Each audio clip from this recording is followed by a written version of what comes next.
Hey family, it's good to be with you again. And if you're here, I believe it's not by accident. Today, we're diving into something that every believer, especially those who are new to the faith, needs to hear. The title today is The Lies the Devil Tells. Let's be honest. The moment you give your life to Jesus, the enemy gets nervous.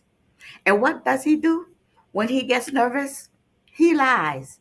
But today we're exposing the lies and holding onto the truth and to the word of God. So grab your tea, your journal, or just lean in and listen like like we're talking heart to heart.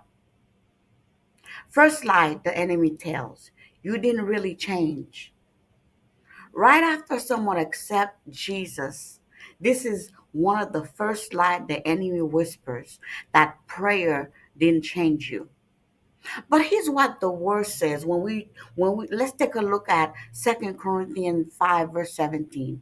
It says, if anyone is in Christ, he is a new creation. The old has gone and the new has come. Just because you don't feel like a new creation overnight doesn't mean you aren't one. This isn't about a feeling, it's about faith. Second lie the enemy would tell you is you'll never overcome your past. The devil loves to play reruns of your worst moments. He'll remind you of what you did, what was done to you, and say, see, you're still that person. But listen to this truth. In Romans 8, verse 1, it says, there is now no condemnation for those who are in Christ Jesus. Condemnation is not from God. Conviction might correct you, but condemnation tries to chain you. Jesus breaks chains. Third lie the enemy trying to tells you is that you're not worthy of God's love. Another big lie. The devil will try to make you feel too dirty, too broken, and too far gone. But Jesus already answered that lie on the cross. He died while we were still sinners. That means we didn't earn his love. We can't lose it. In Romans 5, verse 8, it says, but God demonstrates his own love for us in this. While we were still sinners, Christ died for us. God's love isn't based on your goodness, it's based on his goodness. Amen. Fourth lie, you're alone in this. New believers, listen to me, as well as older believers, listen to me today. New believers often feel like they're walking alone.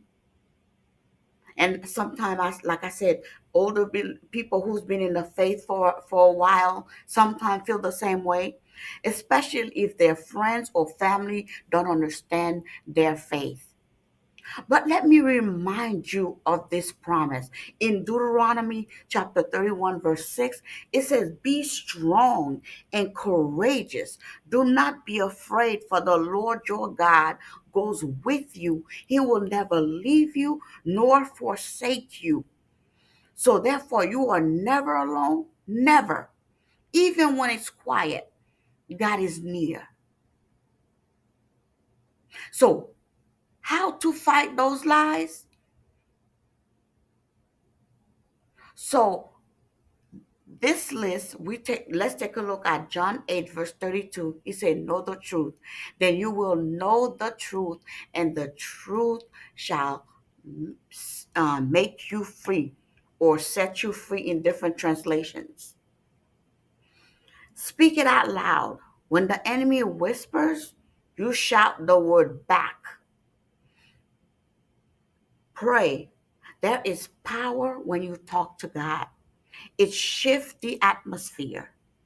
Worship, praise confuses the enemy and recenters your heart on truth.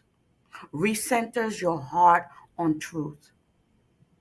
Praise confuses the enemy and He helps to recenter your heart on the true Word of God, on the Word of God.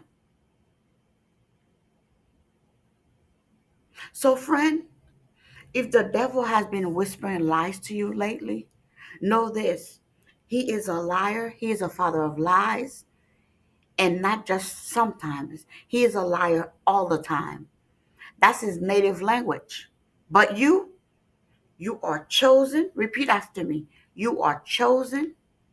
You are loved. You are seen. You are not too far gone.